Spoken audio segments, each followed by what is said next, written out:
J'ai besoin de toi, Jésus. Dans les moments de souffrance, Jésus, c'est ton nom que j'appelle. Dans les moments d'allégresse, Jésus, c'est ton nom que j'appelle. Jésus est, Jésus est, Jésus est, Jésus est. Dieu n'est jamais, Jésus n'est pas venu mourir pour qu'on devienne des chrétiens. Non, pour qu'on devienne des divins. C'est-à-dire, il veut faire de nous des hommes, pas des hommes spirituels, mais des dieux. Et ne savez-vous pas que vous êtes des dieux? Amen. Vous êtes des issus du royaume de Dieu.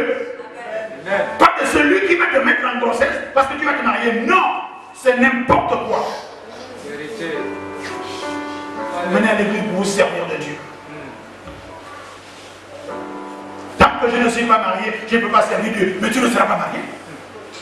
Ou bien il va te marier avec le gigolo du coin qui va te mentir et il te met en grossesse. Et après, sers l'Éternel, tout est dans la paix. Amen. Tout, il y a la provision de Dieu dans l'obéissance à le servir. Yes. Je sais de quoi je parle. Yes. Même si moi aussi je n'ai pas encore tout compris et que je m'embrouille dans les choix. Mais il y a tout dedans. Amen. Plus il y a de choix, plus on peut s'embrouiller, non? Je le conçois. Amen. Ah. Alléluia. Amen. Je continue. Bien, tu es déjà énervé. Énerve-toi. Énerve-toi. Tu es là? Yes. Ok. Quelqu'un peut me dire 1 Roi, chapitre 19, verset 19. 1 Roi 19, 19.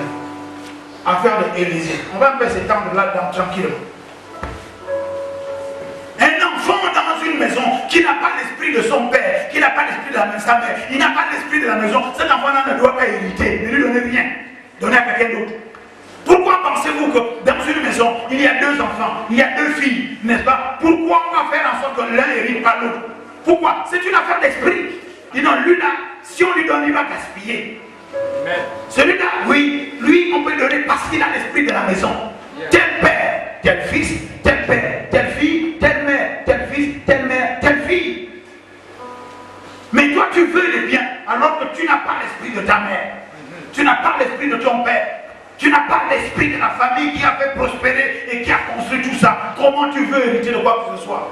Ce que tu veux, c'est fumer le chanvre, même pas un mien, le chanvre de Cambo. Tant pis, le chanvre d'un coq là. Parce qu'il y a le chanvre, quel chanvre? Il y a le chanvre là à côté, non? N'est-ce pas? Tu connais ça pour pas. Alléluia. 1 Roi 19, 19. Je lis la parole de Dieu dans 1 Roi. Pourquoi venir me voir? La paix de chambre, c'est pas bon. Oui. Élie partit de là. Et il trouva Élisée, fils de Shaphat, qui labourait. Fils de Shaphat qui labourait. Il y avait devant lui 12 paires de bœufs. Et il était avec la 12e. Oui. Élie s'approcha de lui. Oui. Et il jeta sur lui son manteau. Voilà, regardez. Dans cette église, c'est ce qu'on fait. Vous êtes occupé avec votre père de bœuf, vous êtes occupé dans la fornication, vous êtes occupé dans le mensonge, vous êtes occupé dans le faux et l'usage du faux, dans les choses de la chair, dans l'orgueil et la vanité. Écoutez, n'est-ce pas? Mais lorsqu'on prie pour vous, on vous dit venez être champ, venez être ancien, venez aussi à la sécurité, au protocole, à l'accueil. On jette un manteau sur vous. Amen. Non seulement, écoutez-moi bien, non seulement quand on fait ça, on vous appelle au service, n'est-ce pas? Mais en plus, n'est-ce pas? J'ai écrit ici, non seulement on vous appelle au service, mais on vous fait aussi acquérir la personnalité et la fonction qui va avec. Amen. Quand on prie pour toi, pour le département des champs, le département des hommes, la sécurité, l'accueil, le protocole, quand on prie pour toi, on t'appelle au service d'un maître qui est ton pasteur ou bien moi, qui nous sommes nous aussi au service de Dieu, n'est-ce pas? Vous êtes les enfants de la bergère Saint-Élia, qui est la fille de APM, qui lui aussi est le fils de Dieu qui est venu, qui est apparu pour détruire les œuvres des ténèbres. Maintenant, vous, à partir de là, il y a également une acquisition de personnalités différentes. fonctions différentes. Dans toute cette assemblée, vous êtes devenu un fonctionnaire, donc un homme de service, au service de l'église, au service donc du pasteur, de l'apôtre, de l'évêque et de Dieu. Le plus petit fonctionnaire, on prend toute la hiérarchie jusqu'à Dieu, hein, parce que toute autorité vient de Dieu.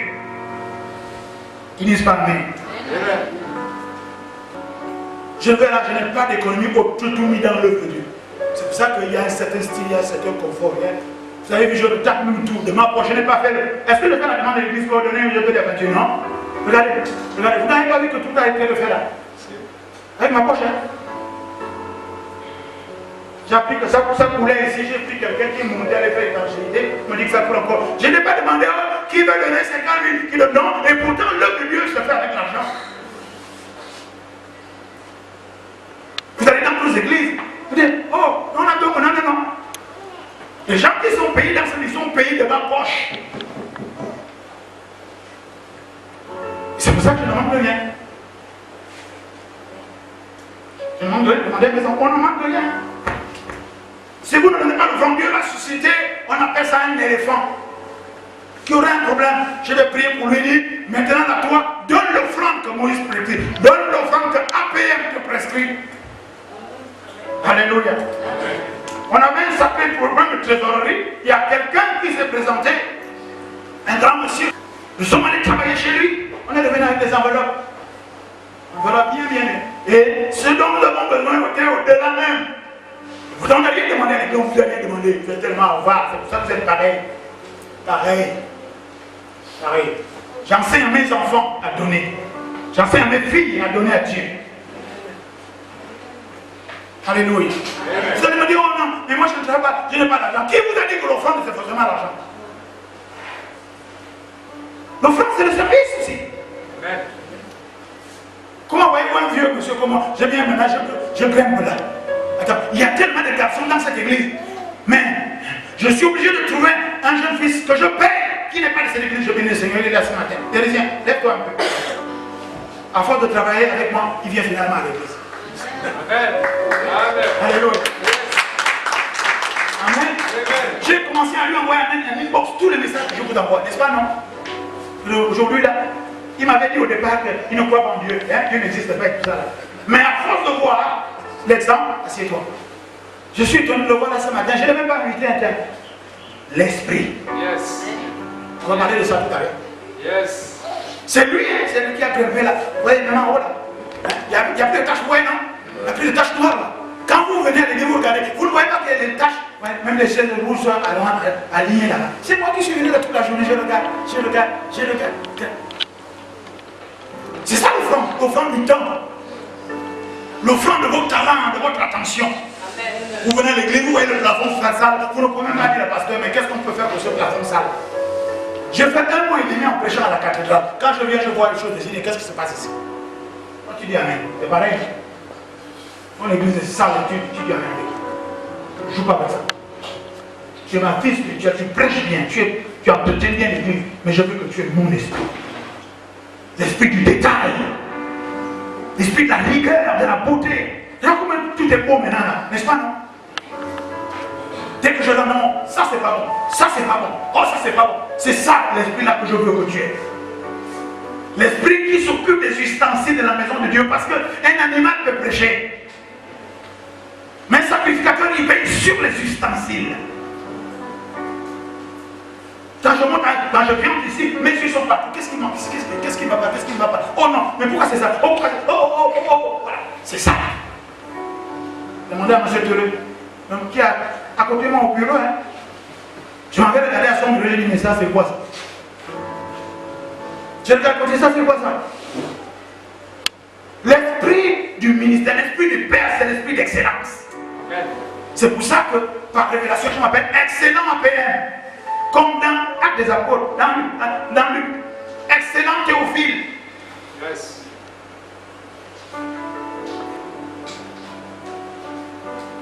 Regardez même chez vous. Les choses sont en train de se dégrader, vous ne les changez même pas. Est-ce que vous êtes là? Maintenant je vais lire. Élisée était en train de faire son travail qu'il a l'habitude de faire. Il ne savait pas que Dieu l'avait choisi. Vous êtes venu à l'église, ce n'est pas par hasard, c'est parce que Dieu vous a appelé. Amen. Vous pensez que parce que tu ne sais pas que les hommes que tu n'arrives pas à t'épouser là, c'est Dieu qui fait ça pour que tu viennes travailler pour lui. Alléluia. Mais quand tu regardes dans cette église, je n'ai pas un gars qui est à ma hauteur là pour me marier, pour m'épouser. Non, Dieu va faire venir un homme pour toi si tu travailles dans l'église ici. Amen. J'ai dit ça à beaucoup de personnes, maman, quand je prophétise que tu vas te marier à un étranger et tu pars. Quand tu pars là, il ne va pas aller t'épouser là, il t'épouse ici. Donc si tu pars, ça ne va pas, reviens, c'est ici là. Vous ne dites pas même. Vous faites comme vous voulez. Ce que je fais, je peux le défaire. J'ai le pouvoir de fermer le ciel. Oui, j'ai le pouvoir d'ouvrir. Et si je regarde que le copain qui est avec toi là, il a une mauvaise fondation, alors que c'est ton mari qui veut t'épouser, qu'il a le temps, viens me voir, ou plutôt viens voir ma fille. On a place à le gars là va aller t'épouser, même sans le savoir. Si on a dit que tu ne vas pas marier, tu vas aller en mariage quand tu viens ici. Et quand on regarde que c'est le bon mari, même avec ton vilain caractère, même avec tes tissages qui sentent déjà le pétrole. Alléluia. Ce que je dis pour les filles est valable pour les hommes. Si on en demande aux hommes d'enlever leurs chaussures là, les gens vont tomber la nuit. Les chaussettes sont sales. Tu vois, les filles disent yes, les hommes c'était. Papa, pitié, aide-nous. On va aller dans la même histoire, mais on va approfondir. Vous allez voir quelqu'un qui a décidé d'avoir l'esprit du Père. Élisée était en train de travailler. Il fait ce que tu fais.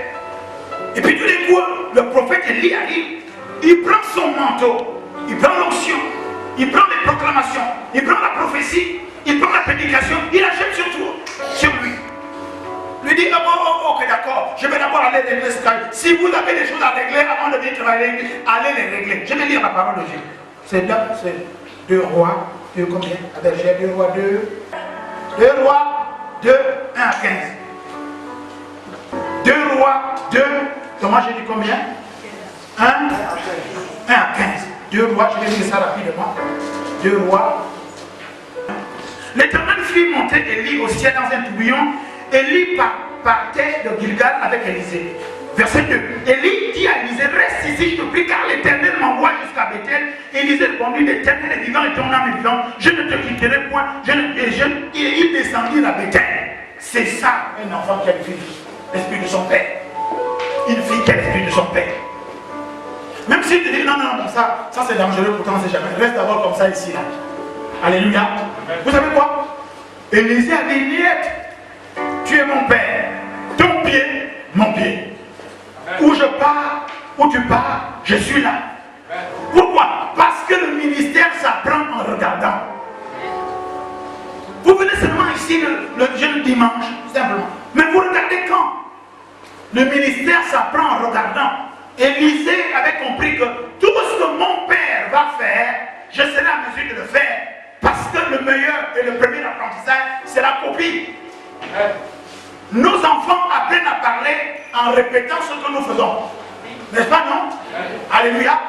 Ça, c'est la première étape. Un jour, j'enseignerai sur les 3 étapes. Ça, c'est la Bethel. Là, maintenant, on continue. La Bible dit, là, maintenant, les fils de prophètes qui étaient à Bethel sortirent vers Élisée et disent, sais-tu que l'Éternel enlève aujourd'hui ton maître au-dessus de ta tête? Ils vont, je le sais aussi. Taisez-vous. Alléluia. Les choses qui concernent ton père, ne laisse pas les gens se mêler de ça. Ils disent pas Amen. Ma fille, tu veux évoluer dans le ministère. Les choses que tu sais, ce n'est pas quelqu'un d'autre. Vous savez, c'est ça la tentation. Le diable, dans le serpent, est venu tenter Ève en disant que Dieu a-t-il réellement dit que si vous faites ça, on vient te tenter avec des choses que toi tu connais. Élisée a dit non. Je le sais. Je sais des choses concernant mon père. Taisez-vous. Est-ce que vous êtes là? Je continue. La Bible déclare. Élie lui dit au verset 4, Élisée, reste ici, je te prie, car l'Éternel m'envoie à Jéricho. Il lui répondit, l'Éternel est vivant, ton âme est vivante, je ne te quitterai point. Et ils arrivèrent à Jéricho. Ils sont partis à Gilgal, ils sont partis à Bethel. Élie lui dit, reste ici, il dit non, papa, je vais avec toi.